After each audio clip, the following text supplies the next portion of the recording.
ပညာတွေကဘာမြေကိုအုပ်စိုးဖို့မလောက်ကြနေကိုွယ်ရတော့ရှာထားခဲ့တဲ့ဒီအသက်တွေသုံးဝင်ပေမဲ့ပဲသူမှမသုံးမေအတောင်လက်ကြည့်ပြီးကမှကောင်းကင်လိုက်စမရလို့မပြန်နိုင်တဲ့ငှက်ကလေးလို့တို့များရဲ့ဘဝဟာလေးတကယ်လို့မနှမ်းရှိတယ်ကဲလို့ငယ်ချကြရီ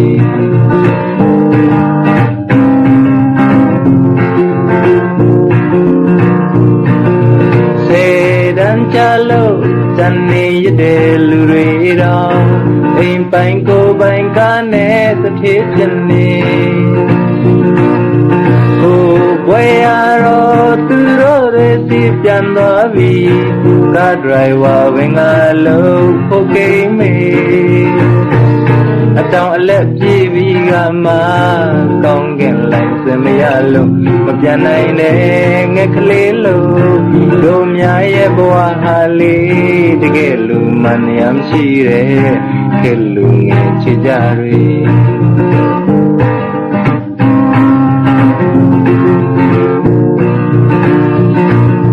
ညီတွားရင်နဲ့ပြီးသွားရင်နဲ့အချိန်တွေကုန်တွေတောင်းတရင်နဲ့ကြောင်းကြခြင်းမဲလေး